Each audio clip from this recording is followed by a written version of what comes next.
Breaking news SLBC heliborne aerial electromagnetic survey పూర్తయింది. 9.8 కిలోమీటర్ల మార్గంలో సర్వే కొనసాగింది. డేటా ఫైనల్ చేసే పనిలో ఎన్జీఆర్ఏ శాస్త్రవేత్తలు ఉన్నారు. అండ్ మరో 3-4 రోజుల్లో నిపుణుల కమిటీకి నివేదిక ఇవ్వబోతున్నారు. ఇక మొత్తం 44 కిలోమీటర్ల టన్నెల్ 13 లైన్లలో సర్వే నిర్వహించారు. అయితే పూర్తి కాని టన్నెల్ ప్రాంతంలో పనులకు అనుకూల వాతావరణం ఉన్నట్టు సమాచారం. డ్రిల్లింగ్ అండ్ బ్లాస్టింగ్ పద్ధతిలో టన్నెల్ పనులను పూర్తి చేసే యోచనలో ఉంది సర్కార్.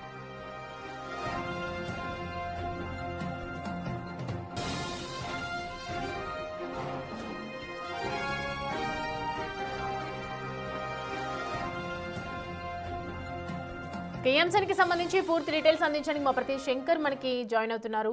శంకర్, ఎప్పుడు ఈ టన్నెల్ కి సంబంధించి పూర్తి పనులు అయ్యే అవకాశాలు కనిపిస్తున్నాయి? దీనికి సంబంధించి నివేదికలో ఏం చెప్పబోతున్నారు? డీటెయిల్స్ ఏంటి?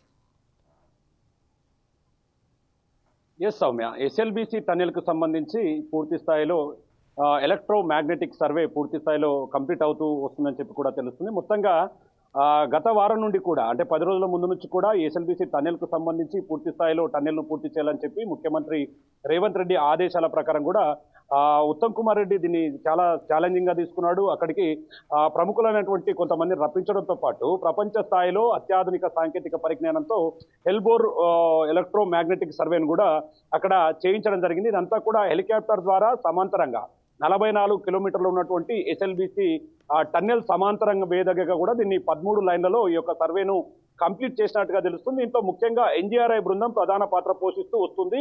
దీంట్లో ఎక్స్పర్ట్ అయినటువంటి వాళ్ళందరినీ కూడా తీసుకున్నది. దీనికి సంబంధించి భారత సైన్యానికి కల్నల్గా ఉన్నటువంటి వారిని కూడా ఇన్వాల్వ్ చేసింది. ఇప్పటికే ఈ పరిశీలనను ఎప్పటికప్పుడు అధికారులు దగ్గరుండి చూస్తున్నారు.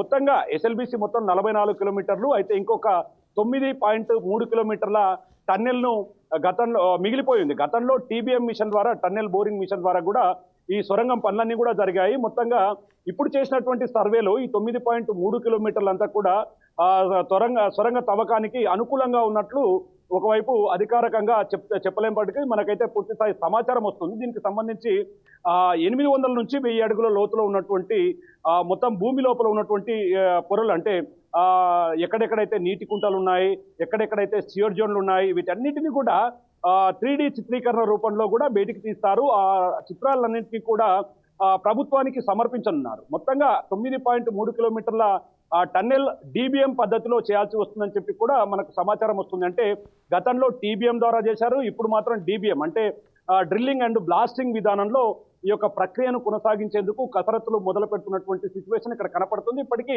సీఎం రేవంత్ రెడ్డి దీని మీద పూర్తి స్థాయిలో కంప్లీట్ చేయాలి. ఎస్ఎల్బిసి ఎక్కడ కూడా ఆగకూడదు. ఎందుకంటే ఇదంతా కూడా 30 టీఎంసీలను తీసుకురావాల్సి వస్తుంది. వాటర్నంతా కూడా దాదాపు ఉమ్మడి పాలమూరు జిల్లా అదేవిధంగా నల్గొండ జిల్లాలకు సంబంధించి 30 లక్షల ఎకరాలకు సాగునీరుతో పాటు తాగునీరు అందే అవకాశాలు కనిపిస్తాయి. కాబట్టి దీన్ని ఎక్కడ కూడా ఆలస్యం చేయకుండా ముందుకు వెళ్తున్నటువంటి పరిస్థితి అయితే కనపడుతుంది. ఇదంతా ఈ విధంగానే కొనసాగితే మరో కొద్ది రోజుల్లో పూర్తి స్థాయిలో ఎస్ఎల్బిసి టన్నెల్కు సంబంధించినటువంటి ప్రక్రియ పూర్తిగా కొనసాగుతూ డీబీఎం పద్ధతి ద్వారా ఈ యొక్క టన్నెల్ను పూర్తి స్థాయిలో కంప్లీట్ చేసే అవకాశాలు కనిపిస్తున్నాయి. సౌమ్య.